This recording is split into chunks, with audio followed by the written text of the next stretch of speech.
আসসালামু আলাইকুম। SSC 2027 batch.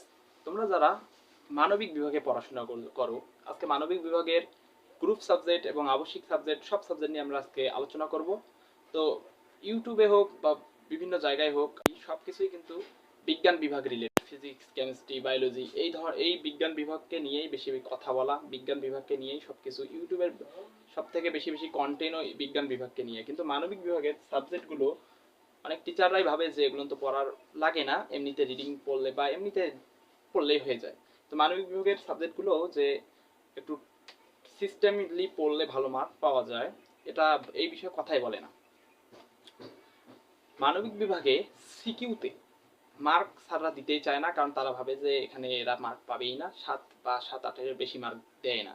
তার জন্য আমাদের কিছু সিস্টেমলি যদি আমরা পড়ি, তাহলে আমরা মানবিক বিভাগ থেকেও খুব সহজেই অল্প পরিশ্রমেই ভালো মার্ক তুলতে পাবো।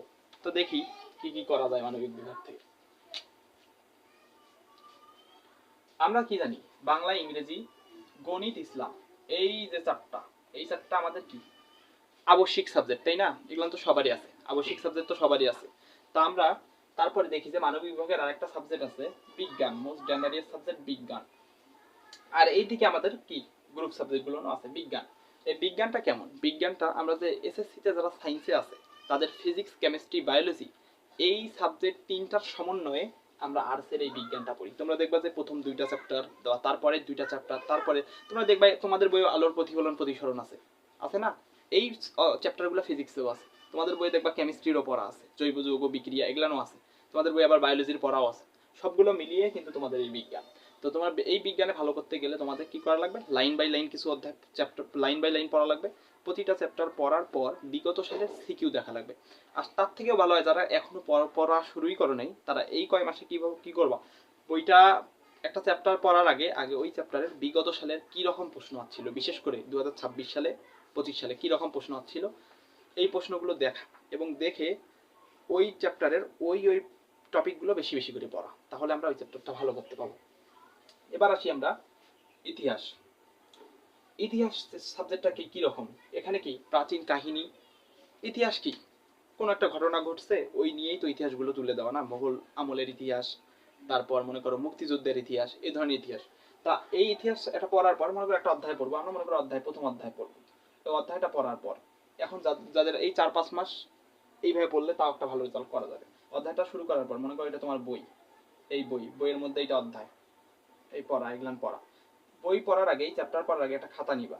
খাতা নেওয়ার পরে প্রথম অধ্যায়টা খাতায় লিখবা, এটা নোট, এটা পরীক্ষার আগে অনেক কাজে দেবে।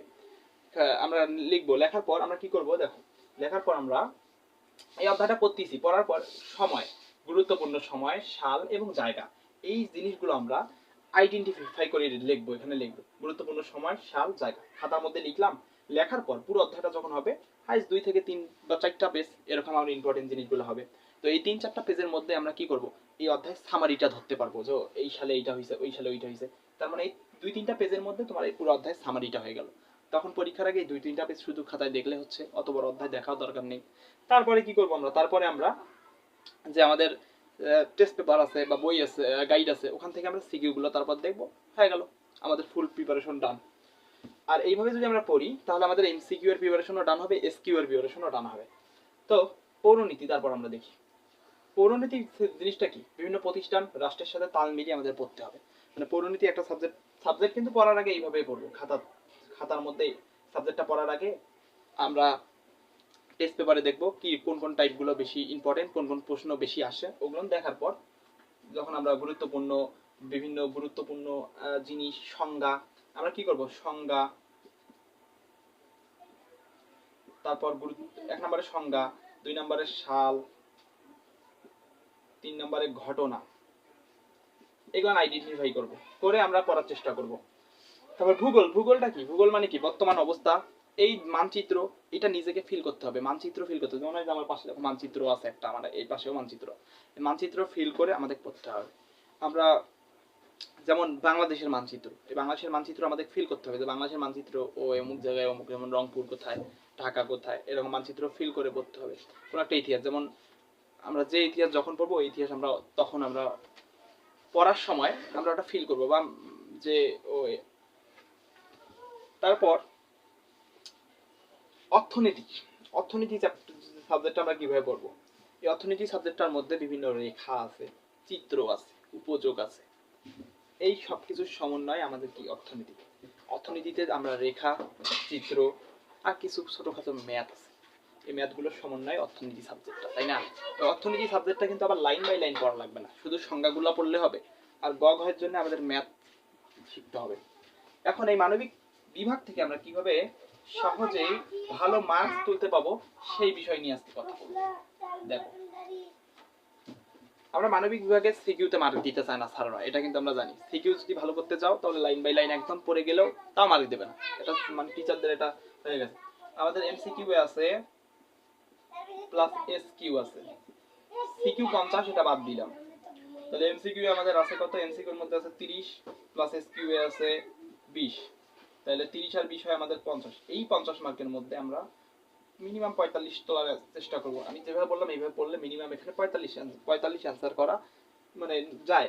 আর এখানে সিকিউ আছে, সিকিউ এর মধ্যে কি 50 মার্ক, 50 5টা সৃজনশীল থাকে, 5টা থেকে মিনিমাম তোমরা 3-4টা বা 5টায় আমরা ভালো মতো লিখে আসলে ওখানে তো মোটামুটি 7-8 করে দিলেও একটা ভালো মার্কস পাবো। আর এখানে যে আমরা 40-45 পাই এমনি তো আমাদের এ প্লাসটা চলে আসতেছে।